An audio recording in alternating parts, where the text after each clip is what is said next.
तर बाकी भिवंडीची समस्या 20 जण आहेत. काय समस्या वगैरे नाही, काय वाद काहीच नाही. काय कधी निघाले? आम्ही सकाळी 7ला निघालो.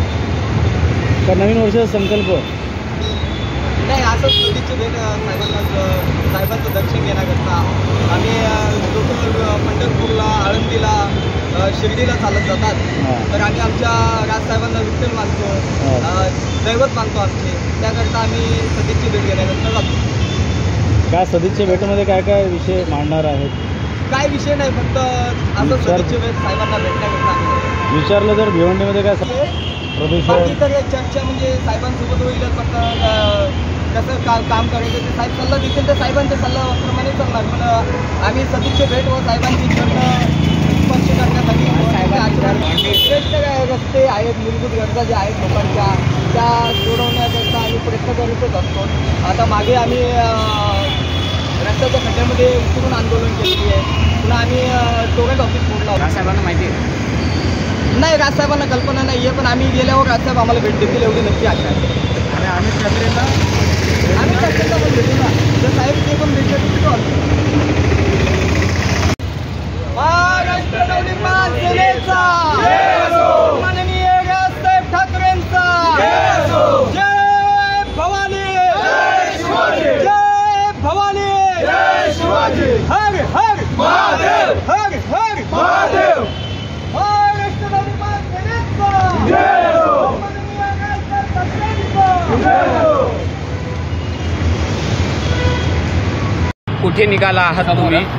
मनसेअध्यक्ष राज ठाकरे यांची भेट घेणार आहेत. नेमकं चालत तिथपर्यंत पोहोचण्याचं कारण काय? मी अनेक वर्षापासून महाराष्ट्र नवनिर्माण सेनेत पक्षाचं काम करतो.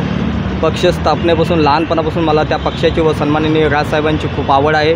महाराष्ट्र नवनिर्माण सेनेबद्दल आम्ही सतत म्हणजे ते अग्रेसर भूमिका असो या ॲक्टिव्ह भूमिका असो या रोकटोक भूमिका असो, सन्माननीय राजसाहेबांनी तिकडून आदेश दिला, भिवंडीमध्ये ते काम झालंच समजा. अशा प्रकारचं काम माझ्यातर्फे व माझ्या सहकार्यातर्फे आम्ही करत असतो सतत. मग मागे राजसाहेबांनी आम्हाला रस्त्याबद्दल सांगितलं, तर रस्त्यामध्ये आम्ही अशा प्रकारे आंदोलन केलं की अख्ख्या न्यूजवाल्यांनी, अख्ख्या म्हणजे महाराष्ट्राने बघितलं की रस्त्याच्या गढूळ पाण्यामध्ये अक्षरशः आम्ही आंघोळ करून प्रशासनाचा निषेध केला. अशा प्रकारे आम्ही कामं सतत चांगले करत असतो व सन्माननीय राजसाहेबांना खूप दिवस झाले भेटून. त्या संदर्भात बोललो आता चला साहेबांची भेट घ्यावी व चरणस्पर्श आमच्या सर्व सहकाऱ्यांना भेटायची खूप इच्छा होती. त्या संदर्भात आम्ही भेटायला जातो आहे. पायीच चालत का चाललं? पायी चालत, कारण की कसं माहिती आहे का, आता विठ्ठलाला, पांडुरंगाला भेटायला किंवा आळंदीला व आपलं शिर्डी साईबाबांना भेटायला अनेक लोक पायी चालत जातात. त्याला काही कारण असतं का? एक भक्ती असते, एक श्रद्धा असते. तशी आमची सर्वांची राजसाहेबांवर एक भक्ती, प्रेम, आपुलकी व आम्ही त्यांना दैवत मानतो. आणि राजकीय आमचे दैवतच नव्हे तर आम्ही त्यांना आमचं प्रिय नेता आणि सर्व स्फूर्त नेता, महाराष्ट्रामध्ये सर्वात चांगला नेता असा जर कोण आहे तर सन्माननीय राजसाहेब आहेत. त्यासाठी आम्ही पायी जातो आहेत आमच्या राजांचं दर्शन घेण्यासाठी. बस एवढंच आहे, बाकी काही नाही. किती तरुण ह्यामध्ये सहभागी झालेले आहेत आणि राज ठाकरे यांची भेट घेतल्यानंतर आता समस्या भिवंडी? आता 20 तरुण आम्ही निघालो आहे सोबत. बाकी 10 तरुण अजून मागून येत आहेत. ते देखील आता थोड्याच वेळात आमच्यासोबत जॉईंट होतील. काय काय समस्या राजसाहेबांसमोर मांडण्याचा प्रयत्न? भिवंडीत अनेक ग्रहण प्रश्न आहेत, रस्ते असेल, लाईट असेल, वीज असेल. आमच्या भिवंडीमध्ये सर्वात जास्त समस्या आहे ती टोरेंट पॉवरची. दुसरी समस्या आहे ती रस्त्याची. तिसरी समस्या आहे ती IGM रुग्णालय, इंदिरा गांधी रुग्णालय आहे, त्याची दुरावस्था आहे. अशा अनेक प्रश्न म्हणजे भिवंडीमध्ये स्वच्छता नाही आहे. स्वच्छतेच्या बाबतीत तर जगामध्ये भिवंडीचा 5वा क्रमांक लागतो. एवढी घाण आमची भिवंडी आहे.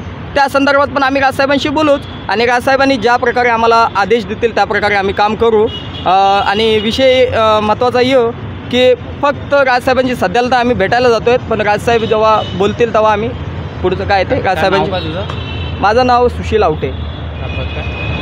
मी पद घेत नाही आहे. मला महाराष्ट्र सैनिकच राहायला आवडतं, कारण की आमच्यामध्ये महाराष्ट्र वहिनी असेल, अमित ठाकरे असेल, त्यांची देखील भेट घेणार. हो, आशीर्वाद घेणार ना. मासाहेबांचे, आमच्या आईसाहेबांचे आम्ही आशीर्वाद घेणार. ओके,